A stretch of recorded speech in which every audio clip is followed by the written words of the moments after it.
আসসালামু আলাইকুম। আহ, আমরা এখন থার্ড পার্টে আছি। তোমার জীব প্রযুক্তি অল্প কয়েকটা পৃষ্ঠা আছে, এগুলো মনোযোগ দিয়ে পড়তে পারলেই ইনশাল্লাহ চ্যাপ্টারটা কভার হয়ে যাবে। তো আমরা এর আগে যেগুলো পড়েছিলাম সেগুলো হচ্ছে এই পৃষ্ঠাটা দেখে নাও, যেখান থেকে ইন্টারফেরন্স, তারপর ইন্টারফেরনের ব্যবহার, তারপর টিস্যু প্লাজমিনোজেন অ্যাক্টিভেটর। এর আগের পৃষ্ঠায় আমরা পড়েছিলাম ওষুধ সংক্রান্ত বিষয়গুলো, যেগুলো খুবই ইম্পর্টেন্ট মেডিকেলের জন্য। তো আসলে আমরা শুরু করি নতুন পার্টের নতুন পড়ালেখা। এরিথ্রোপয়েটিন হচ্ছে তোমার আমাদের দেহে উৎপন্ন এক ধরনের হরমোন, যেটা অ্যাকচুয়ালি হচ্ছে আমাদের বোন মেরুতে প্রবেশ করে। ব্লাড ফ্লো হয় না, রক্ত প্রবাহের সাথে ওই যে বোন মেরুতে এগুলো প্রবেশ করে। এখন এই এরিথ্রোপয়েটিন এই হরমোনটা বোন মেরু কোষকে উদ্দীপ্ত করে বিভাজন, ইপিও বোন মেরু কোষকে হরমোন তৈরি করে, যা বোন মেরুতে প্রবেশ করে। ইপিও বোন মেরু কোষকে বিভাজন করে, উদ্দীপ্ত করে এবং প্রচুর আরবিসি উৎপন্ন করে। তো যখন ডায়ালিসিস করে না, যেসব রোগীরা ডায়ালিসিস করার সময় তো জানো যে রক্তগুলো আসলে দেহের বাইরে গিয়ে একটা মেশিনের মধ্যে ঢুকে, ওটা বৈষম্য পর্দা থাকে, তো ওখানে আর কি আমাদের রক্তের মধ্যে থাকা ক্ষতিকর পদার্থগুলো আলাদা হয়ে যায়। তো তোমার একটা বিষয় হচ্ছে কি, যখন আমরা এই ডায়ালিসিসটা করানো হয় তখন আমাদের শরীরের মধ্য থেকে এই যে ইপিও হরমোন, অর্থাৎ এরিথ্রোপয়েটিন হরমোন, এটাও শরীর থেকে মানে বের হয়ে যায়, যার কারণে আমাদের না, মানে যাদের হয় আর কি, তো তাদের রক্তশূন্যতা হওয়ার একটা প্রবণতা থাকে না, মানে হয় আর কি। তো এই সমস্যাটা সমাধান করেছে বিজ্ঞানীরা কৃত্রিমভাবে এরিথ্রোপয়েটিন হরমোন ফার্ম করার মাধ্যমে। তো ওরা যখন এরিথ্রোপয়েটিন ফার্মটা করলো, এটা কীভাবে করলো? ওই যে ইকোলাই ব্যাকটেরিয়ার মধ্যে তোমার প্লাজমিড এনজাইম পুশ করার মাধ্যমে ওখানে ফার্ম করলো। আসলে এখন পরবর্তী টপিকটাতে আসছে, এটা হচ্ছে জিন থেরাপি। জিন থেরাপি হচ্ছে কোনো নির্দিষ্ট রোগ উৎপাদনের জন্য দায়ী ত্রুটিপূর্ণ জিনকে সঠিক করার জন্য যে পদ্ধতি, সেটা হচ্ছে জিন থেরাপি। অর্থাৎ ত্রুটিপূর্ণ জেনেটিক রেস্ট্রিকশন এনজাইম দিয়ে কেটে সরিয়ে দিয়ে ওই জায়গায় কারেক্টেড জিন প্রবেশ করানোর কাজটা হচ্ছে তোমার এই জিন থেরাপি। অর্থাৎ হচ্ছে ধরো তুমি একটা জিনিস কোড করলা, তো এখন কোড করার পর প্রোগ্রামটাকে তুমি রান করলা। এখন রান করার পর দেখলে যে তোমার কোনো একটা জায়গায় ঠিকমতো কাজ করছে না, অথবা বাগ দেখা গেল, তো তুমি কি করবা? ওই জায়গাটাকে কারেক্ট করে দিবা, তাই না? এটাকে বলা হচ্ছে বাগ ফিক্সিং। এখন আমাদের শরীরে তো আর কোডিং করা নাই, আমাদের শরীরে হচ্ছে তোমার এই জিন সিস্টেম করে আল্লাহ তাআলা তৈরি করে দিয়েছেন। এখন এই যে জিন সিস্টেমে যদি কোনো ভুল পাওয়া যায়, ডিসঅর্ডার পাওয়া যায়, মানে আল্লাহ তৈরিতে কোনো ভুল নেই, তবে তোমার কিছু ম্যালফাংশন কিছু কিছু ক্ষেত্রে পাওয়া যায়। এই কারণেই তো রোগ, তাই না? তো এই রোগটাকে ঠিক করার জন্যই হচ্ছে গিয়ে তোমার বিজ্ঞানীরা গবেষণা করে এই সিস্টেমটাকে আবিষ্কার করলো, যেটাকে বলা হচ্ছে জিন থেরাপি। এখন আসো, এই যে হেপাটাইটিস বি, পরবর্তী যে টপিক, এটা হচ্ছে তোমার যে হেপাটাইটিস বি এবং তামাক গাছ সংক্রান্ত জিনিস। হেপাটাইটিস বি ভাইরাসের অ্যান্টিজেন তৈরি জিন টিএমবি। দেখো, হেপাটাইটিস ভাইরাসের অ্যান্টিজেন তৈরি জিন কোনটি? জিন হেপাটাইটিস বি অ্যান্টিজেন তৈরি জিন টিএমবির মাধ্যমে, টিএমবির মাধ্যমে এই যে হেপাটাইটিস বি ভাইরাসের যে অ্যান্টিজেনটা আছে, এটা হচ্ছে তামাক গাছে প্রবেশ করে দিচ্ছে, যেটার কারণে তোমার হেপাটাইটিস বি ভ্যাকসিন আছে, সেটা তৈরি করা যাচ্ছে। তারপর হচ্ছে ভুট্টাতে ওরাল ভ্যাকসিন ব্যবহার করা হচ্ছে। হ্যাঁ, ভুট্টাতে ওরাল ভ্যাকসিন। জিজ্ঞেস করবে যে ওরাল ভ্যাকসিন কোথায় ইউজ করা হয়, তুমি বলবা যে ওরাল ভ্যাকসিন হচ্ছে তোমার ভুট্টার মধ্যে ইউজ করা হয়। অথবা বলবে ভুট্টার মধ্যে কোন ভ্যাকসিন ইউজ করা হয়, ভুট্টাতে কী জিনিস উৎপাদন করা হয় ভুট্টার মাধ্যমে, তো তুমি বলবা যে এটা হচ্ছে ওরাল ভ্যাকসিন। তারপর হচ্ছে গর্ভের শিশু পরীক্ষা করার জন্য কী করবে? অ্যামনিওসিস নামক জিন প্রযুক্তি দ্বারা নিরূপণ করা হয়। মাতৃগর্ভে শিশু কোনো বংশগত বা অন্য কোনো অস্বাভাবিকতা নিয়ে জন্মগ্রহণ করছে কিনা তা অ্যামনিওসিস নামক জিন দ্বারা প্রযুক্তি দ্বারা নিরূপণ করা হয়। কি প্রযুক্তি দ্বারা? অ্যামনিওসিস। শিশুর কথা আসলে যেন সবার আগে মাথায় আসে অ্যামনিওসিস, মানে গর্ভের শিশু পরীক্ষাগত অ্যামনিওসিস পরীক্ষার মাধ্যমে করে। তারপর হচ্ছে মলিকিউলার ফার্মিং। একদম শুরুর পৃষ্ঠে দেখিয়েছিলাম যে কীভাবে কৃষিক্ষেত্রে জেনেটিক বায়োটেকনোলজি ইউজ করা হয় এবং এটার ভূমিকা কী। ওখানে লেখা আছে যে গরু ছাগল এগুলোর দুধ, রক্ত, মলমূত্র থেকে প্রয়োজনীয় ওষুধ আহরণ করা হচ্ছে। এটাকে বলা হচ্ছে মলিকিউলার ফার্মিং। আর বায়োফার্মিং কি? বায়োফার্মিং হচ্ছে এই যে আমরা যে ফার্মেসি যাই না, ফার্মেসি থেকে ওষুধপত্র কিনে আনি, তো বলতে হচ্ছে যখন ফার্মাসিউটিক্যাল দ্রব্য বড় মাত্রায় উৎপাদন করা হয়। দেখো, যখন ফার্মাসিউটিক্যাল দ্রব্য বড় মাত্রায় উৎপাদন করা হয় তখন তাকে বায়োফার্মিং বলে। জীবন রক্ষাকারী অ্যান্টিথ্রম্বিন এখন অতি অল্প খরচে ছাগলের মাধ্যমে উৎপাদন করা হচ্ছে। এই যে দেখো, বায়োফার্মিংয়ের অন্তর্ভুক্ত কোনটা? অ্যান্টিথ্রম্বিন। অ্যান্টিথ্রম্বিন কিসের অন্তর্ভুক্ত? বায়োফার্মিংয়ের অন্তর্ভুক্ত। বায়োফার্মিংয়ের অন্তর্ভুক্ত কোনটি? অ্যান্টিথ্রম্বিন। মানে ফার্মাসিউটিক্যাল যখন অনেক মাত্রায় মানে চাহিদা অনেক বেশি থাকে, তখন ওই অনুযায়ী তোমার উৎপাদন করাকে আসলে বলা হয় বায়োফার্মিং। এরপর আসো, এখানে কি বলেছে? জিএমও ছাগলের দুধ থেকে শক্তিশালী স্পাইডার সিল্ক উৎপাদন করা হচ্ছে। জিএমও ছাগলের দুধ থেকে শক্তিশালী স্পাইডার সিল্ক তৈরি করা হচ্ছে। জিএমও ছাগলের দুধ থেকে শক্তিশালী স্পাইডার সিল্ক তৈরি করা হচ্ছে। স্পাইডার সিল্ক ছাগলের দুধ থেকে, এই জিনিসটা হচ্ছে জেনেটিক্যালি মডিফাইড প্রাণীর উদাহরণ। হ্যাঁ, তারপর ইনসুলিন এখন কুসুম ফুলের বীজ থেকে উৎপাদন করা হচ্ছে। এতে খরচ খুব কম হবে, এখন উন্মুক্ত হয়নি। তো এখন হচ্ছে তোমার এই ইনসুলিন, এই বিষয়টা পড়লাম, ছাগলের বিষয়টা পড়লাম, এর আগে পড়লাম যে অ্যান্টিথ্রম্বিন, যেটা কম খরচে পাওয়া যাচ্ছে। হ্যাঁ, এরপরে ধরো এখানে আসলে কলকারখানা খনি থেকে নির্গত বর্জ্য পদার্থ। তো কলকারখানা ও খনিজ থেকে নির্গত এগুলো, পেট্রোলিয়াম কারখানা থেকে নির্গত বর্জ্য পদার্থ এক ধরনের ব্যাকটেরিয়া জন্মায়, যা সিঙ্গল সেল প্রোটিন হিসেবে পশু ও মানুষের খাদ্য হিসেবে ব্যবহৃত হয়। দেখো কি বলেছে এখানে, ওই যে ব্যাকটেরিয়া তোমার ওই পেট্রোলিয়াম কারখানা থেকে যে সিঙ্গেল প্রোটিন হিসেবে, যেটা মানুষের খাদ্য হিসেবে কনজিউম করতে পারে মানুষ সহ পশু পাখিরাও। অণুজীবের সহায়তায় দুধের কারখানা হতে নির্গত বর্জ্য থেকে ল্যাকটিক অ্যাসিড তৈরি করা যায় অথবা হয়। হ্যাঁ, মানে ডেইরি যে ইয়াগুলো আছে, এটা তো বুঝতে পেরেছো, ওখান থেকে ল্যাকটিক অ্যাসিড করা হয়। আর পেট্রোলিয়াম যেটা আছে, ওখান থেকে হচ্ছে সিঙ্গেল সেল প্রোটিন হিসেবে পশু পাখি হিসেবে খাদ্য গ্রহণ করে। তারপর কাগজ ও কাগজের মন্ড অথবা হচ্ছে তোমার পাল্প ইন্ডাস্ট্রি থেকে নির্গত বর্জ্য পদার্থ টোরিউলা নামক ইস্ট জন্মায়, যার মধ্যে প্রচুর আমিষ থাকে। আচ্ছা, তো বলবো যে টেক্সটাইল থেকে তোমার টেক্সটাইল না, কাগজ ও কাগজের মন্ড থেকে নির্গত বর্জ্য পদার্থে তোমার আহ, কোন কোন ব্যাকটেরিয়া জন্মায়? ঠিক আছে, তো তুমি বলে দিবা সে টরিউলা নামক ইস্ট জন্মায়, যেটাতে প্রচুর আমিষ থাকে। অনেকভাবে প্রশ্ন করতে পারে। টরিউলার সাথে ওই যে পেপার এবং পেপার ইন্ডাস্ট্রি যে সম্পর্ক আছে, এটা মনে রাখতে হবে টরিউলার সাথে।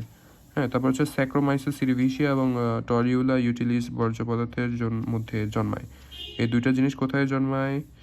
বর্জ্য পদার্থের মধ্যে জন্মায়, এটা মাথায় রাখতে হবে। স্যাক্রোমাইসিস সিরিভিশিয়া এবং টরিউলা ইউটিলিস এই দুইটা হচ্ছে এর মধ্যে জন্মায়, বর্জ্যের মধ্যে জন্মায়। এদের মধ্যে প্রচুর কি পাওয়া যায়? অ্যামিনো অ্যাসিড পাওয়া যায়।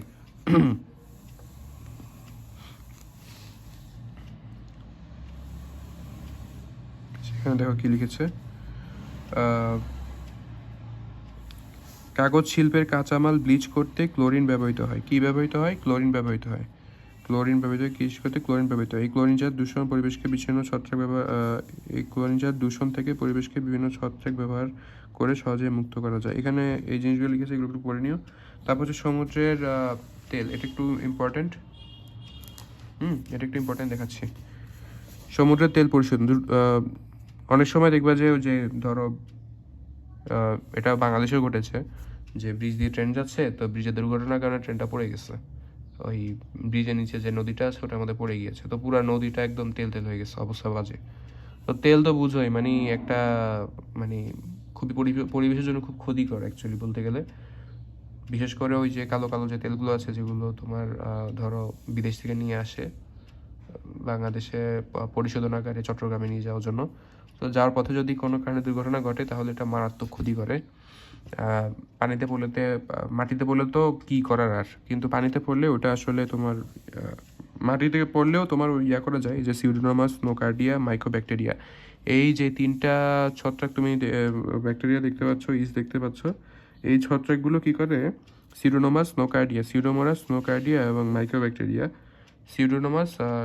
মাইকোব্যাকটেরিয়াম, এই জিনিসগুলো আছে, এগুলোকে কি করে? ওই তেলের উপরে ছিটিয়ে দেয়। হ্যাঁ, তেলের উপর যখন তুমি ছিটাই দিবা, তখন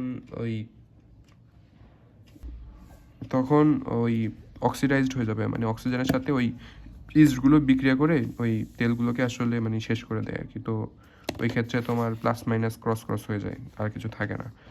কিন্তু যখন ওগুলো পানির অনেক গভীরে চলে যায়, তখন আসলে ওগুলো বছরের পর বছর অপরিবর্তিত থাকে। তেলগুলোর কথা বলছি, তেলগুলো যখন পানি অনেক ভিতরে চলে যায়, তখন আসলে সেখান থেকে আসলে ওই ইস্টগুলোর কাজ করতে পারে না ঠিকমতো, কারণ ওখানে অক্সিজেন নেই, তো বিক্রিয়াও করতে পারে না। ওই ক্ষেত্রে একটু সমস্যা হয়ে পড়ে। এই জায়গাটা একটু পড়ে নিবা যে সেলুলোজ থেকে ফার্মেন্টেশন গাজন করে জৈব অ্যাসিটন, এগুলো একটু পড়ে নিবা। এই যে দেখো ফার্মেন্টেশন গাজন, সেলুলোজ থেকে তুমি ফার্মেন্টেশন গাজন করলা, তো ওখান থেকে ইথানল, ইথানল থেকে কী তৈরি করা যায়, জৈব অ্যাসিটন থেকে তুমি কী তৈরি করলা, জৈব জৈব পদার্থ থেকে কী তৈরি করলা, acetone, acid, lactic acid, tartaric, এগুলো একটু পড়ে নিবা। গাজন থেকে গ্লুটারল এবং গ্লিসারিন। আর এই যে উপরে জায়গাটা যেটা বললাম না যে সিউডোমোনাস নোকার্ডিয়া মাইক্রোব্যাকটেরিয়া, এটাকে MNOP দিয়ে মনে রাখবা। ও দিয়ে মনে রাখতে পারো হচ্ছে অক্সিডাইজিং অণুজীব, এটাকে এভাবে মনে রাখতে পারো MNOP, microbacteria Nocardia pseudomonas oxidising অণুজীব। তারপর আসো পরের পৃষ্ঠায় আসি, যেখানে লিখেছে নতুন প্রকরণে সিউডোমোনাস ব্যাকটেরিয়া উৎপাদন করা হয়েছে যা তেল ও হাইড্রোকার্বনকে অতি দ্রুত নষ্ট করে দিয়ে পরিবেশকে দূষণমুক্ত করতে পারে। এখন আসো পয়ঃবর্জ্য বা সিওএ জাতীয়করণ। বাংলাদেশে আসলে সিওএ জাতীয়করণ এভাবে করা হয় না, তাও ভালো মতো শিক্ষা দিচ্ছে। আমি বুঝতে সরকারকে এই বিষয়টা আসলে পদক্ষেপ নেওয়া উচিত এই বিষয়টা, কারণ বুঝতেই তো পারছো মানে আমাদের যে পয় নিষ্কাশনগুলো আছে এগুলো গিয়ে ডাইরেক্ট পড়তেছে নদীতে। আবার আমরা যাই নদীতে, মানুষ সাঁতার কাটে, হ্যাঁ, নদীর পাশে মানুষ ওখানে গিয়ে পানি নেয়, মানে একটা হযবরল অবস্থা। মানে আগে যে পবিত্রতাটা ছিল নদীর মধ্যে, ওইটা এখন আর নেই, একদম মানে শেষ হয়ে গেছে। তো এই বিষয়টা আর কি দেখা উচিত যে আমাদের যে পয় নিষ্কাশনের যে ব্যবস্থাগুলো আছে এগুলোকে কীভাবে এই সিস্টেমে আসলে ঠিক করা যায়। তো আসলে আমরা সিস্টেমটা পড়ি। এখন কি করবে, ধরো এটা হচ্ছে আমাদের সিও সিস্টেম, মানে আমাদের যে মলমূত্র ত্যাগ করি এগুলো এই লাইনের মাধ্যমে আসতেছে। তো কী করতে হবে, দুইটা ট্যাঙ্ক নিতে হবে, দুইটা ট্যাঙ্কে একটা নাম হবে অপারেশন ট্যাঙ্ক, আরেকটা হবে তোমার সেডিমেন্টেশন ট্যাঙ্ক। অপারেশন ট্যাঙ্কে তোমার দেখো আমি বলি এখানে, এই যে বায়বীয় বা অবায়বীয় ব্যাকটেরিয়া সহ শৈবাল, ছত্রাক, প্রোটোজোয়া এই প্রক্রিয়ায় অংশগ্রহণ করে। এরা জৈব পদার্থকে ভেঙে কার্বন ডাইঅক্সাইড ও CH4 পরিণত করে। মানে এখানে তোমার ওই শৈবাল, ছত্রাক, প্রোটোজোয়া এগুলো থাকবে, অংশগ্রহণ করবে। তো এরা কি করবে, ওই পয় নিষ্কাশন ওগুলোর সাথে বিক্রিয়া করে কার্বন ডাইঅক্সাইড এবং মিথেন গ্যাস তৈরি করবে। এই মিথেন গ্যাসকে আবার জ্বালানি হিসেবে ব্যবহার করা যায়। তো জৈবিক প্রক্রিয়ার পর মোটামুটিভাবে বিশুদ্ধ করে পানি বা সাগরে ফেলা উচিত, কিন্তু দুর্ভাগ্যবশত বাংলাদেশে এগুলো হয় না।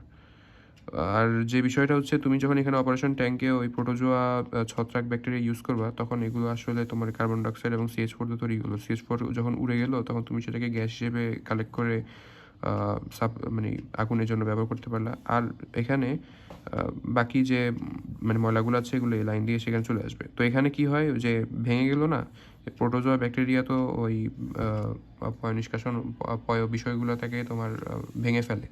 এই কারণে এখানে সেগুলো অধক্ষিপ্ত হয়, নিচে পড়ে যায়। আর উপরে থাকে পানি, ওই মানে নর্মাল পানি থাকে যেগুলো মোটামুটি বিশুদ্ধ। হ্যাঁ, তো এই পানিগুলো আর কি নদী ফেলার উপযুক্ত। তো পরে এগুলো নদীতে ফেলে দিবে এখান দিয়ে, আর নিচে যে তলানিগুলো জমে আছে ওইগুলোকে সার হিসেবে ব্যবহার করবে এভাবেই।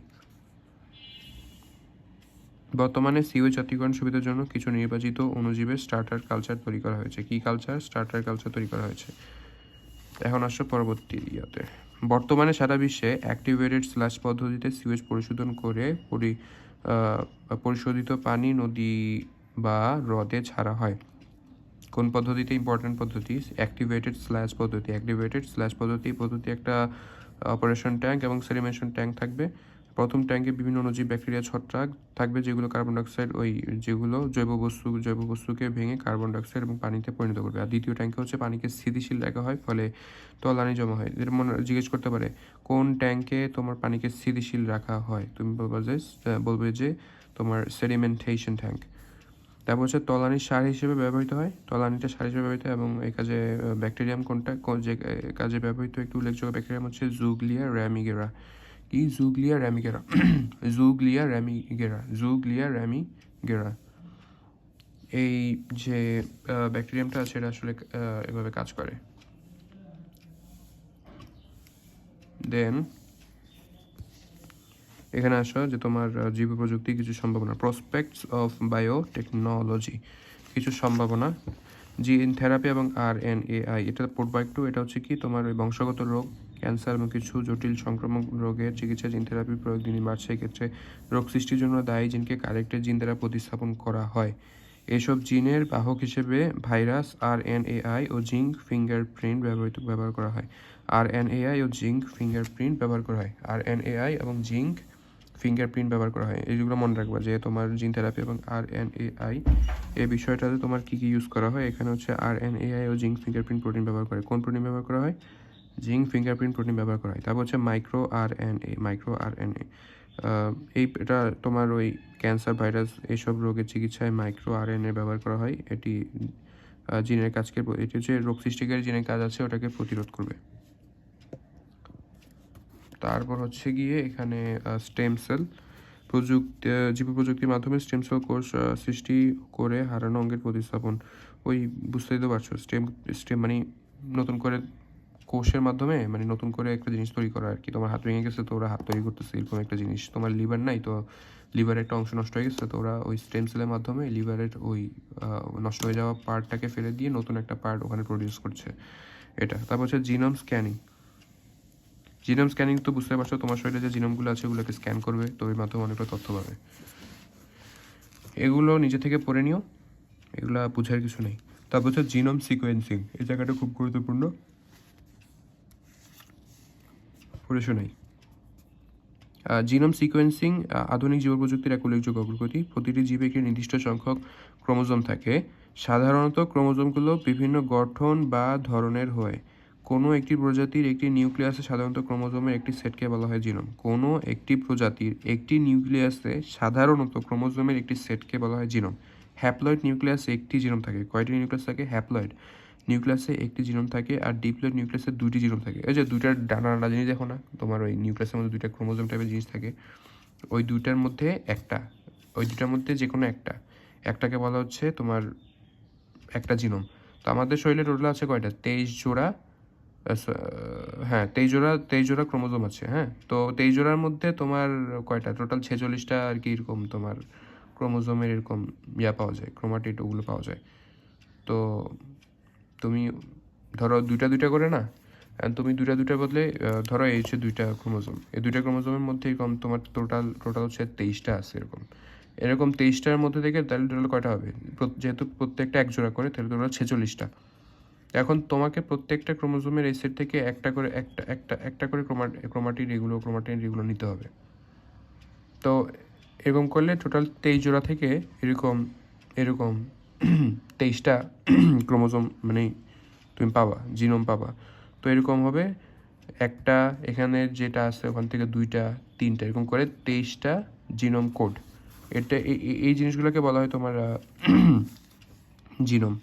তো মানুষের দেহকোষে 23 জোড়া ক্রোমোজোম থাকে, প্রতিটি জোড়া একটি করে 23টি ক্রোমোজোম মিলিতভাবে গঠন করে মানুষের জিনোম। কাজে মানুষের দেহকোষে এক জোড়া জিনোম আছে। মানুষের দেহকোষে এক জোড়া মানে দুটি জিনোম আছে। মানুষের দেহকোষে 2টি জিনোম আছে।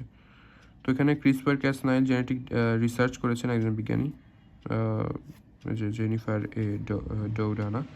তিনি হচ্ছে তোমার ওই ডিএনএ সম্পাদনার পদ্ধতির জন্য তোমার নোবেল প্রাইজ পান, পদ্ধতি আবিষ্কার করেন। আরেকটা হচ্ছে তোমার বলবে যে তোমার মাস্টার ব্লুপ্রিন্ট কোনটা? এটা হচ্ছে জিনোম। হ্যাঁ, মানুষের জিনগত যে ইয়াগুলো জিনোমকে বলা হচ্ছে মাস্টার ব্লুপ্রিন্ট। আর জিনোম সিকোয়েন্সিং হচ্ছে তোমার মানে ধরো আমাদের ডিএনএ তো এরকম পেঁচানো না, এরকম পেঁচানো ইয়াগুলো থাকে। তো আমি প্রথম পৃষ্ঠা থেকে দেখাই, সেখানে নেই। এই যে দেখো আমাদের ডিএনএটা দেখতে হচ্ছে অনেকটা এরকম, ক্রোমোজোমগুলো এভাবে থাকে। তো এগুলো পড়েছো না যে এর সাথে টি ধরো ডাবল বন্ডে থাকে। হ্যাঁ, এখানে ডাবল বন্ডে থাকতেছে, টি এর সাথে এখানে হচ্ছে ট্রিপল বন্ডে থাকে, এখানে ধরো ট্রিপল বন্ডে আছে। এরকম করে কিন্তু ধরো প্রত্যেকটা এরকম বন্ডে থাকে। এবং বিষয়টা হচ্ছে এখানে কিন্তু ওরা এ জি না, জিটা এখানেও থাকতে পারে, আবার ধরো মানে এদিক সেদিক হতে পারে।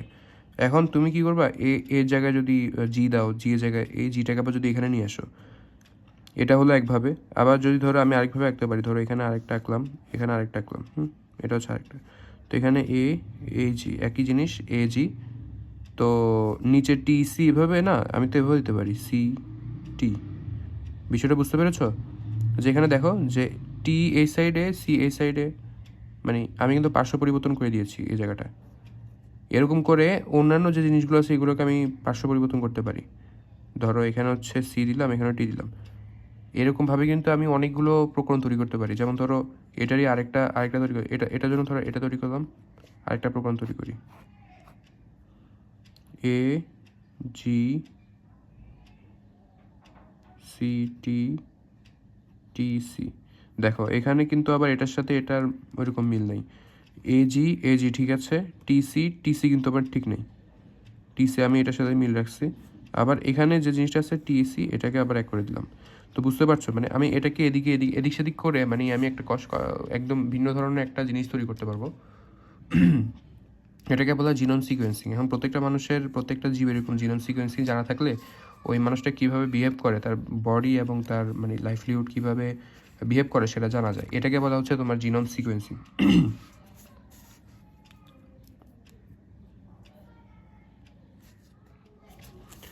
এখন জিনোম সিকোয়েন্সিংয়ের প্রবর্তক সম্পর্কে আমরা জানবো। তার নাম হচ্ছে ডক্টর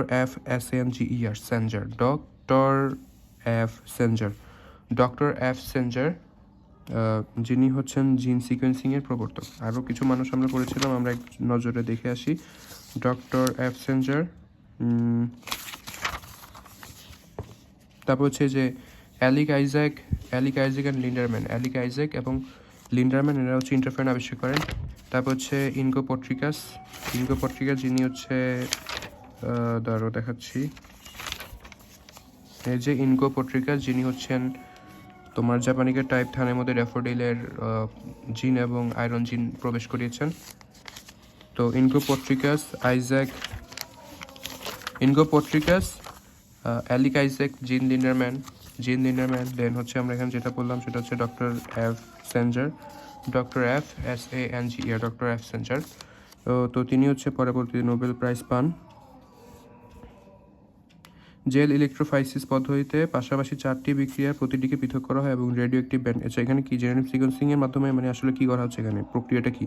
জিনোম সিকোয়েন্সের প্রক্রিয়াটা এখানে আসলে বর্ণনা করা হয়েছে যে আগে ভাগ করা হবে একটা টেস্ট টিউবের মধ্যে, রেসিডিউ শনাক্ত করবে। তারপর হচ্ছে জেল ইলেকট্রোফোরেসিস পদ্ধতিতে পাশাপাশি 4টি বিক্রিয়ার প্রতিটিকে পৃথক করা হয় এবং রেডিও অ্যাক্টিভ ব্যান্ডের স্থান ও পরিমাণ থেকে সিকোয়েন্স নির্ণয় করা হয়।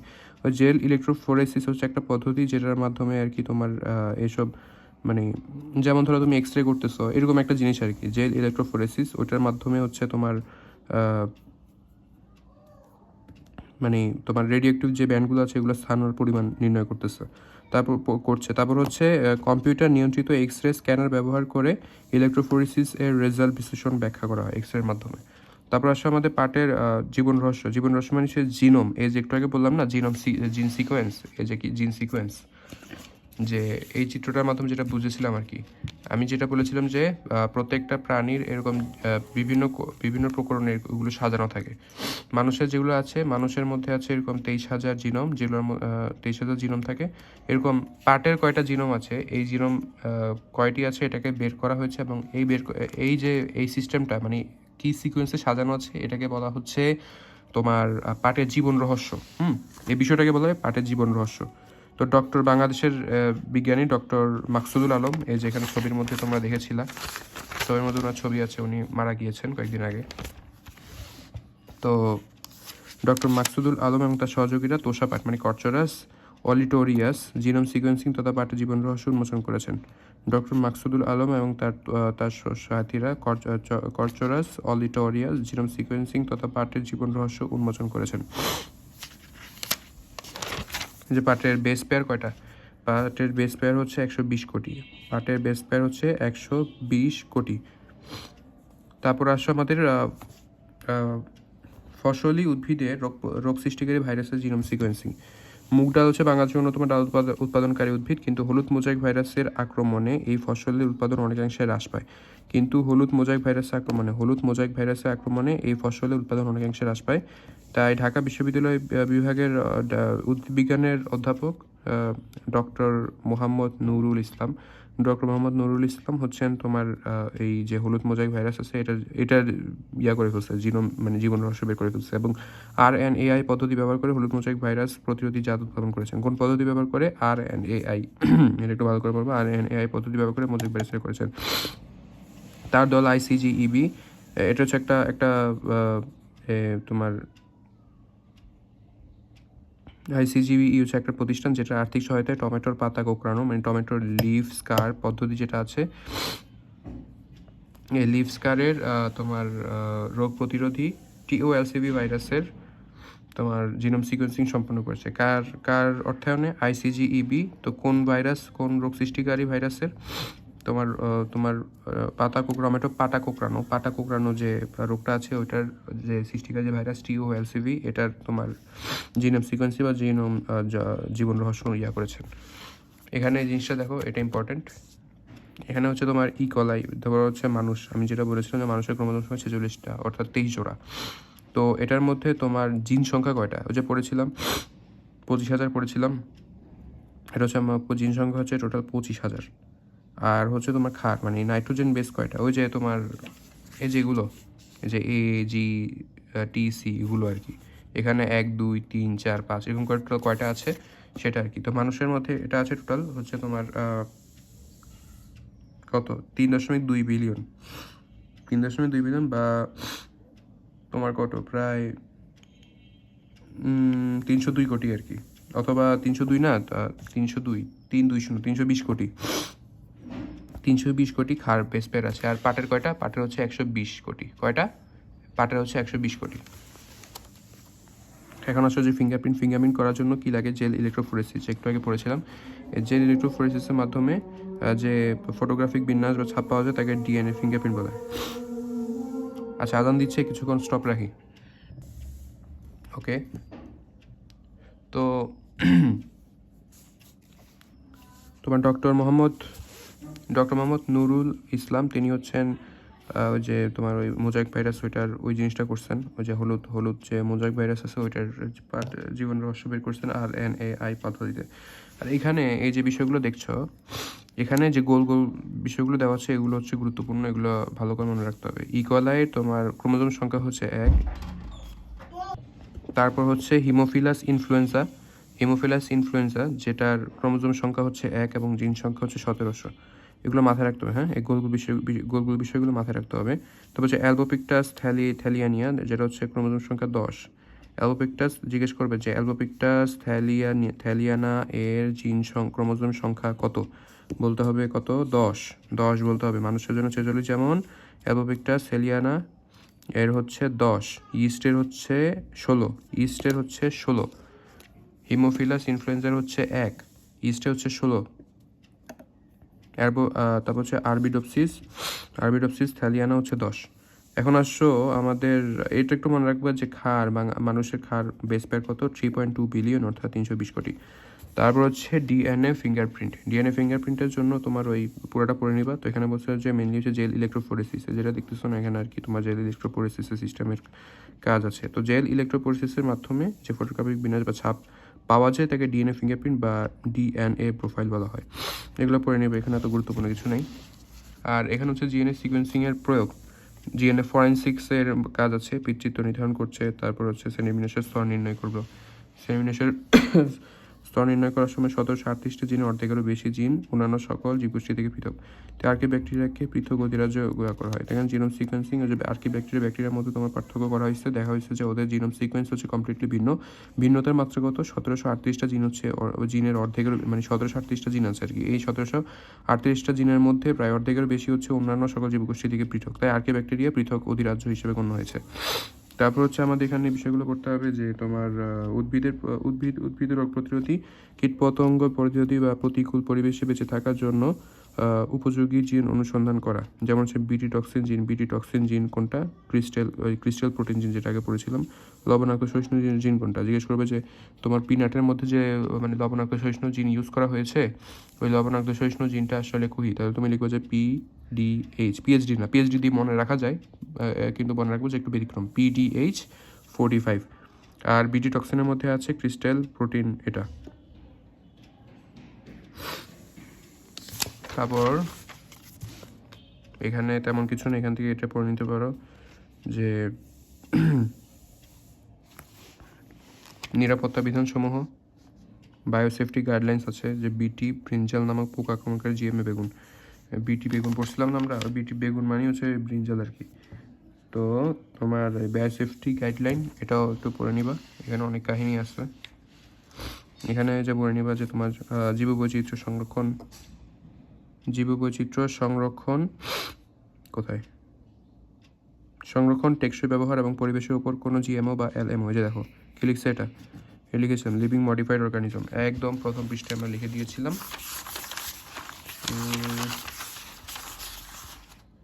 কোথায় গেল, এই যে এটা কি, এটা লক্ষ্য করেছিল তোমরা, LMO, লিভিং মডিফাইড অর্গানিজম, এটাও আসবে আর কি।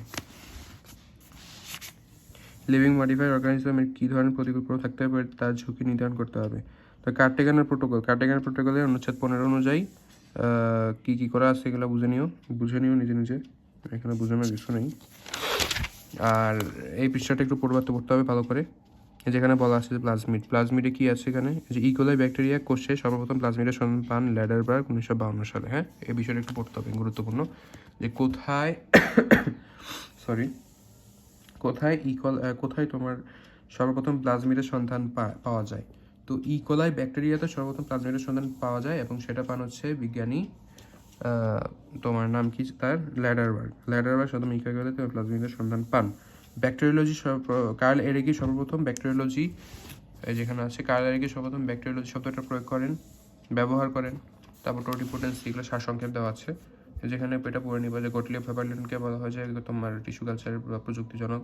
কাঁচপাত্রের কালচার করাকে বলা হয় ইনভিট্রো, এটা আগেও ব্যতিক্রম বলেছিলাম পর্ব 1-এ, তুমি এটা দেখে নিতে পারবা। তারপর তোমার ইনসুলিন হচ্ছে ইনসুলিনের ট্রেড নাম।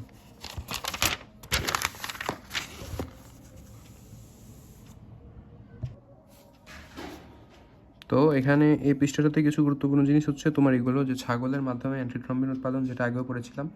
ছাগলের মাধ্যমে কী তৈরি করছে, অ্যান্টিথ্রম্বিন, যেটা আসলে সহজলভ্য জিএম প্রাণী, মানে জেনেটিক্যালি মডিফাইড প্রাণী। তারপর হচ্ছে এখানে তোমার যে বেস পেয়ার যেটা পড়েছিলাম, পাটের বেস পেয়ার হচ্ছে 120 কোটি। দেন হচ্ছে তোমার এই লাস্টের জিনিসটা, কোনো জীবের ডিএনএকে জেল ইলেকট্রোফোরেসিস করলে যে সুনির্দিষ্ট ব্যান্ড প্যাটার্ন সৃষ্টি করে তাকে ডিএনএ ফিঙ্গারপ্রিন্ট বলে। এই ডিএনএ ফিঙ্গারপ্রিন্ট হচ্ছে, এটাকে ডিএনএ প্রোফাইলও বলে। কি বলে? একে ডিএনএ প্রোফাইলও বলে। এটা একটু মাথায় রাখতে হবে, ডিএনএ প্রোফাইল বলে। ওকে, সো এই চ্যাপ্টারটা শেষ হয়ে গিয়েছে। তোমরা কি করবা, ওই এমসিকিউ যেগুলো আছে তোমার থাকে না, মানে গাইডের মধ্যে বিভিন্ন ধরনের এমসিকিউ থাকে, ওগুলো প্র্যাকটিস করবা। ওগুলো ভালো করে প্র্যাকটিস করলে হয়ে যাবে ইনশাল্লাহ। মানে বিগত বছরের যে মেডিকেল আসা প্রশ্নগুলো, ওগুলো ভালো করে পড়বা। আর তোমার বইয়ের পিছনে যে এমসিকিউগুলো আছে, ওগুলো ভালো করে প্র্যাকটিস করবা। আশা করি সমস্যার সমাধান হয়ে যাবে। তাহলে পরবর্তী ভিডিওতে দেখা হবে ইনশাল্লাহ। বাই, আসসালামু আলাইকুম।